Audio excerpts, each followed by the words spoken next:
Love and Jealousy, a short story by Charlotte Bronte. In the autumn of the year 1831, being weary of study and the melancholy solitude of the vast streets and mighty commercial marts of our great Babel, and being fatigued with the ever-resounding thunder of the sea, with the din of 1,000 self-moving engines, with the dissonant cries of all nations, kindreds, and tongues, congregated together in the gigantic emporium of commerce, of arts, of godlike wisdom, of boundless learning, and of superhuman knowledge, being dazzled with continually beholding the glory, the power, the riches, dominion, and radiant beauty of the city which sitteth like a queen upon the waters. In one word, being tired of Verdopolis and all its magnificence, I determined on a trip into the country. Accordingly, the day after this resolution was formed, I rose with the sun, collected a few essential articles of dress, etc., packed them neatly in a light knapsack, arranged my apartment, partook of a wholesome repast, and then, after locking the door and delivering the key to my landlady, I set out with a light heart and joyous step. After 3 days of continued travel, I arrived on the banks of a wide and profound river winding through a vast valley embosomed in hills, whose robe of rich and flowery verdure was broken only by the long shadow of groves, and here and there by clustering herds and flocks lying white as snow in the green hollows between the mountains. It was the evening of a calm summer day when I reached this enchanting spot. The only sounds now audible were the songs of shepherds, swelling and dying at intervals, and the murmur of gliding waves. I neither knew nor cared where I was. My bodily faculties of eye and ear were absorbed in the contemplation of this delightful scene, and, wandering unheedingly along, I left the guidance of the river and entered a wood, invited by the warbling of 100 forest minstrels. Soon I perceived the narrow, tangled woodpath to widen, and gradually it assumed the appearance of a green, shady alley. Occasionally bowers of roses and myrtles appeared by the pathside, with soft banks of moss for the weary to repose on. Notwithstanding these indications of individual property, curiosity, and the allurements of music and cool shade led me forwards. At length I entered a glade in the wood, in the midst of which was a small but exquisitely beautiful marble edifice of pure and dazzling whiteness. On the broad steps of the portico, 2 figures were reclining, at sight of whom I instantly stepped behind a low, wide-spreading fig tree, where I could hear and see all that passed without fear of detection. One was a youth of lofty stature and remarkably graceful demeanour, attired in a rich purple vest and mantle, with closely fitting white pantaloons of white woven silk, displaying to advantage the magnificent proportions of his form. A richly adorned belt was girt tightly round his waist, from which depended a scimitar whose golden hilt and scabbard of the finest Damascus steel glittered with gems of inestimable value. His steel-barred cap, crested with tall, snowy plumes, lay beside him, its absence revealing more clearly the rich curls of dark, glossy hair clustering round a countenance distinguished by the noble beauty of its features, but still more by the radiant fire of genius and intellect visible in the intense brightness of his large, dark, and lustrous eyes. The other form was that of a very young and slender girl, whose complexion was delicately, almost transparently, fair.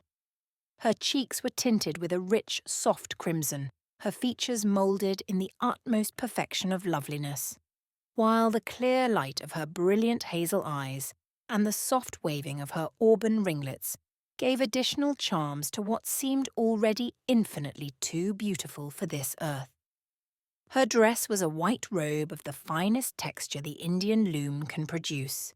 The only ornaments she wore were a long chain which encircled her neck twice and hung lower than her waist, composed of alternate beads of the finest emeralds and gold, and a slight gold ring on the 3rd finger of her left hand, which, together with a small crescent of pearls glistening on her forehead, which is always worn by the noble matrons of Verdopolis, betokened that she had entered the path of wedded life.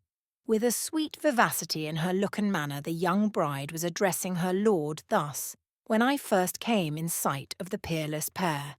"No, no, my lord, if I sing the song you shall choose it. Now, once more, what shall I sing? The moon is risen, and if your decision is not prompt, I will not sing at all." To this he answered, "Well, if I am threatened with the entire loss of the pleasure if I defer my choice, I will have that sweet song which I overheard you singing the evening before I left Scotland." With a smiling blush she took a little ivory lyre, and, in a voice of the most touching melody, sang the following stanzas. "He is gone, and all grandeur has fled from the mountain. All beauty departed from stream and from fountain. A dark veil is hung o'er the bright sky of gladness, and where birds sweetly sung, there's a murmur of sadness. The wind sings with a warning tone. Through many a shadowy tree I hear, in every passing moan, the voice of destiny. Then, O Lord of the waters, the great and all-seeing, preserve in thy mercy his safety and being. May he trust in thy might. When the dark storm is howling, and the blackness of night over heaven is scowling, but may the sea flow glidingly, with gentle summer waves, and silent may all tempests lie, chained in Aeolian caves. Yet though ere he returnest long years will have vanished, sweet hope from my bosom shall never be banished.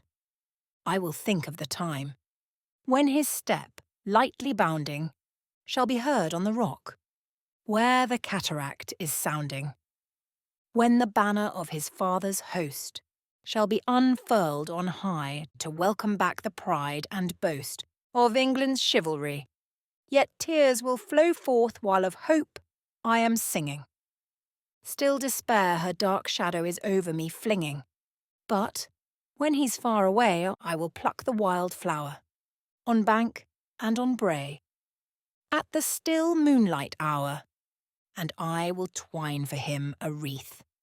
Low in the fairies' dell, me thought I heard the night wind breathe that solemn word, farewell. When the lady had concluded her song, I stepped from my place of concealment and was instantly perceived by the noble youth, whom of course every reader will have recognised as the Marquis of Douro. He gave me a courteous welcome and invited me to proceed with him to his country palace, as it was now wearing late. I willingly accepted the invitation, and in a short time we arrived there. It is a truly noble structure, built in the purest style of Grecian architecture, situated in the midst of a vast park, embosomed in richly wooded hills, perfumed with orange and citron groves, and watered by a branch of the Gambia, almost equal in sight to the parent stream. The magnificence of the interior is equal to that of the outside. There is an air of regal state and splendour throughout all the lofty domed apartments, which strikes the spectator with awe for the lord of so imposing a residence. The Marquis has a particular pride in the knowledge that he is the owner of one of the most splendid, select, and extensive libraries now in the possession of any individual. His picture and statue galleries likewise contain many of the finest works, both of the ancient and modern masters, particularly the latter, of whom the Marquis is a most generous and munificent patron. In his cabinet of curiosities, I observed a beautiful casket of wrought gold.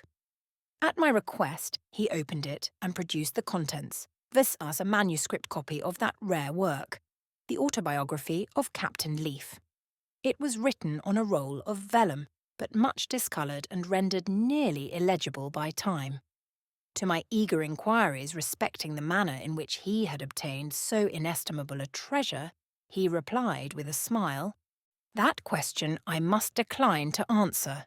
It is a secret with which I alone am acquainted. I likewise noticed a brace of pistols, most exquisitely wrought and highly finished.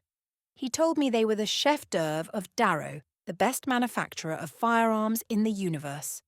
I counted 100 gold and silver medals, which had been presented to this youthful but all-accomplished nobleman by different literary and scientific establishments.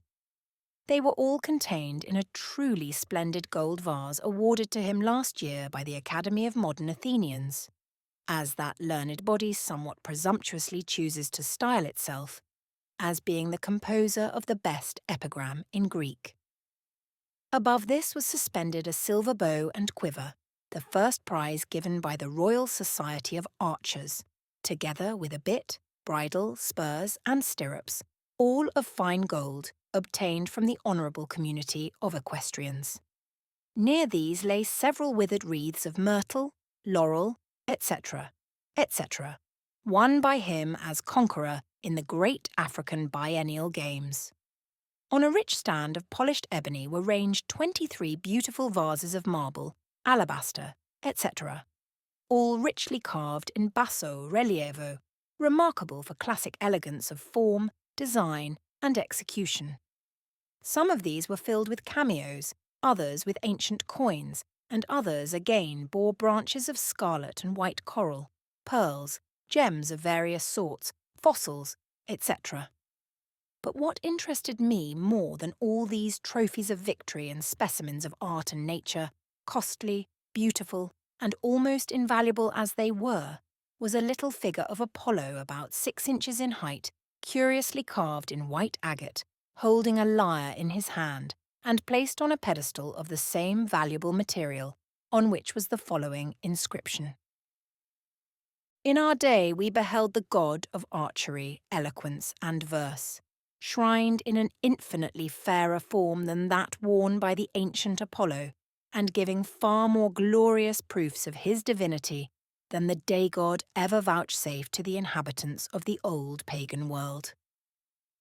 Zenobia Elrington implores Arthur Augustus Wellesley to accept this small memorial and consider it as a token that, though forsaken and despised by him whose good opinion and friendship she valued more than life, she yet bears no malice. There was a secret contained in this inscription which I could not fathom. I had never before heard of any misunderstanding between his lordship and Lady Zenobia, nor did public appearances warrant a suspicion of its existence. Long after, however, the following circumstances came to my knowledge. The channel through which they reached me cannot be doubted, but I am not at liberty to mention names. Asterisk. One evening about dusk, as the Marquis of Douro was returning from a shooting excursion into the country, he heard suddenly a rustling noise in a deep ditch on the roadside. He was preparing his fowling piece for a shot when the form of Lady Elrington started up before him. Her head was bare, her tall person was enveloped in the tattered remnants of a dark velvet mantle. Her dishevelled hair hung in wild elf locks over her face, neck, and shoulders, almost concealing her features, which were emaciated and pale as death. He stepped back a few paces, startled at the sudden and ghastly apparition. She threw herself on her knees before him, exclaiming in wild, maniacal accents, "My lord, tell me truly, sincerely, ingenuously, where you have been. I heard that you had left Verdopolis, and I followed you on foot, 500 miles. Then my strength failed me, and I lay down in this place, as I thought, to die. But it was doomed I should see you once more before I became an inhabitant of the grave. Answer me, my lord, have you seen that wretch Marian Hume? Have you spoken to her? Viper! Viper! Oh, that I could sheathe this weapon in her heart." Here she stopped for want of breath, and drawing a long, sharp, glittering knife from under her cloak, brandished it wildly in the air. The Marquis looked at her steadily, and without attempting to disarm her, answered with great composure, "You have asked me a strange question, Lady Zenobia, but, before I attempt to answer, You had better come with me to our encampment.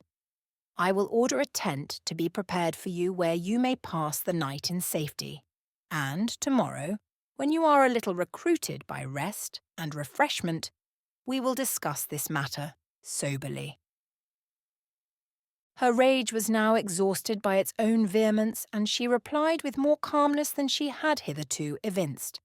My lord, believe me, I am deputed by heaven to warn you of a great danger into which you are about to fall. If you persist in your intention of uniting yourself to Marian Hume, you will become a murderer and a suicide. I cannot explain myself more clearly, but ponder carefully on my words until I see you again. Then, bowing her forehead to the ground in an attitude of adoration, she kissed his feet, muttering at the same time some unintelligible words.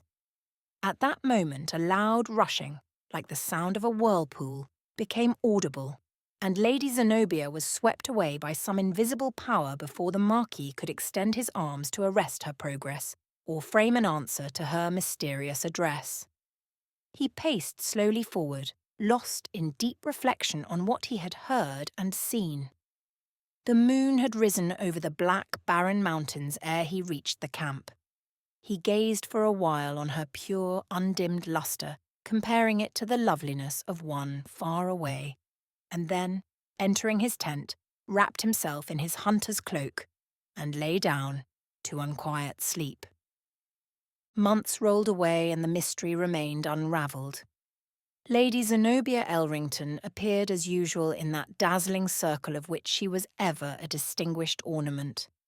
There was no trace of wandering fire in her eyes, which might lead a careful observer to imagine that her mind was unsteady. Her voice was more subdued and her looks pale, and it was remarked by some that she avoided all, even the most commonplace, conversation with the Marquis. In the meantime, the Duke of Wellington had consented to his son's union with the beautiful, virtuous, and accomplished, but untitled, Marian Hume. Vast and splendid preparations were making for the approaching bridal, when just at this critical juncture news arrived of the great rebellion headed by Alexander Rogue. The intelligence fell with the suddenness and violence of a thunderbolt. Unequivocal symptoms of dissatisfaction began to appear at the same time among the lower orders in Vadopolis. The workmen at the principal mills and furnaces struck for an advance of wages, and the masters refusing to comply with their exorbitant demands, they all turned out simultaneously. Shortly after, Colonel Grenville, one of the great mill owners, was shot. His assassins being quickly discovered and delivered up to justice, were interrogated by torture, but they remained inflexible, not a single satisfactory answer being elicited from them. The police were now doubled. Bands of soldiers were stationed in the more suspicious parts of the city, and orders were issued that no citizen should walk abroad unarmed. In this state of affairs, Parliament was summoned to consult on the best measures to be taken. On the first night of its sitting, the House was crowded to excess. All the members attended, and above 1,000 ladies of the first rank appeared in the gallery. A settled expression of gloom and anxiety was visible in every countenance. They sat for some time gazing at ache, other in the silence of seeming despair. At length the Marquis of Douro rose and ascended the tribune. It was on this memorable night he pronounced that celebrated oration which will be delivered to posterity as a finished specimen of the sublimest eloquence. The souls of all who heard him were thrilled with conflicting emotions. Some of the ladies in the gallery fainted and were carried out.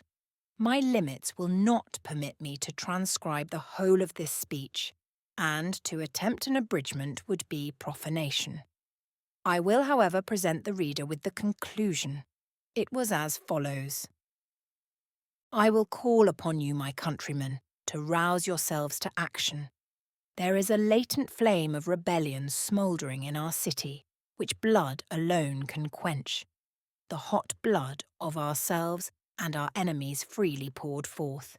We daily see in our streets men whose brows were once open as the day, but which are now wrinkled with dark dissatisfaction, and the light of whose eyes, formerly free as sunshine, is now dimmed by restless suspicion. Our upright merchants are ever threatened with fears of assassination from those dependents who, in time past, loved, honoured, and reverenced them as fathers. Our peaceful citizens cannot pass their thresholds in safety unless laden with weapons of war, the continual dread of death haunting their footsteps wherever they turn. And who has produced this awful change? What agency of hell has effected? What master spirit of crime? What prince of sin? What Beelzebub of black iniquity has been at work in this kingdom? I will answer that fearful question. Alexander Rogue, arm for the battle, then, fellow countrymen. Be not faint-hearted, but trust in the justice of your cause as your banner of protection, and let your war shout in the onslaught ever be, God defend the right! When the Marquis had concluded this harangue, he left the house amidst long and loud thunders of applause, and proceeded to one of the shady groves planted on the banks of the Guadimar.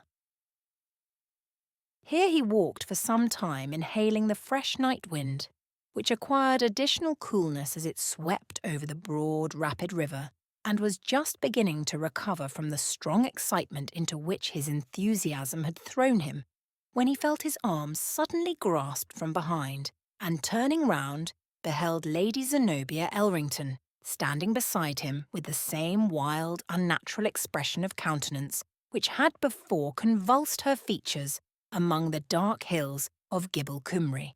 "My lord," she muttered, in a low, energetic tone, "your eloquence, your noble genius has again driven me to desperation. I am no longer mistress of myself, and if you do not consent to be mine, and mine alone, I will kill myself where I stand." "Lady Elrington," said the Marquis coldly, withdrawing his hand from her grasp, "this conduct is unworthy of your character. I must beg that you will cease to use the language of a madwoman, for I do assure you, my lady, these deep stratagems will have no effect upon me." She now threw herself at his feet, exclaiming in a voice almost stifled with ungovernable emotion, "Oh, do not kill me with such cold, cruel disdain. Only consent to follow me, and you will be convinced that you ought not to be united to one so utterly unworthy of you as Marian Hume." The Marquis, moved by her tears and entreaties, at length consented to accompany her. She led him a considerable distance from the city to a subterranean grotto, where was a fire burning on a brazen altar. She threw a certain powder into the flame, and immediately they were transported through the air to an apartment at the summit of a lofty tower. At one end of this room was a vast mirror, and at the other a drawn curtain, behind which a most brilliant light was visible. "You are now," said Lady Elrington, "in the sacred presence of one whose counsel, I am sure, you, my lord, will never slight." At this moment the curtain was removed, and the astonished Marquis beheld Crashy, the divine and infallible, seated on his golden throne and surrounded by those mysterious rays of light which ever emanate from him. "My son," said he, with an august smile, and in a voice of awful harmony, "fate and inexorable destiny have decreed that in the hour you are united to the maiden of your choice, the angel Azazel shall smite you both and convey your disembodied souls over the swift-flowing and impassable river of death. Hearken to the counsels of wisdom, and do not, in the madness of self-will, destroy yourself and Marian Hume by refusing the offered hand of one who, from the moment of your birth, was doomed by the prophetic stars of heaven to be your partner and support through the dark, unexplored wilderness of future life." He ceased. The combat betwixt true love and duty raged for a few seconds in the Marquis's heart, and sent his lifeblood in a tumult of agony and despair burning to his cheek and brow. At length duty prevailed, and with a strong effort he said in a firm, unfaltering voice, "Son of wisdom, I will war no longer against the high decree of heaven, and here I swear by the eternal. The rash oath was checked in the moment of its utterance by some friendly spirit who whispered in his ear, "There is magic. Beware." At the same time, Crashy's venerable form faded away, and in its stead appeared the evil genius, Danhasch, in all the naked hideousness of his real deformity. The demon soon vanished with a wild howl of rage, and the Marquis found himself again in the grove with Lady Elrington. She implored him on her knees to forgive an attempt which love alone had dictated, but he turned from her with a smile of bitter contempt and disdain, and hastened to his father's palace. About a week after this event, the nuptials of Arthur Augustus, Marquis of Douro, and Marian Hume were solemnised with unprecedented pomp and splendour. Lady Elrington, when she thus saw that all her hopes were lost in despair, fell into deep melancholy, and while in this state she amused herself with carving the little image before mentioned. After a long time she slowly recovered, and the Marquis, convinced that her extravagances had arisen from a disordered brain, consented to honour her with his friendship once more. I continued upwards of 2 months at the Marquis of Douro's palace, and then returned to Verdopolis, equally delighted with my noble host and his fair, amiable bride.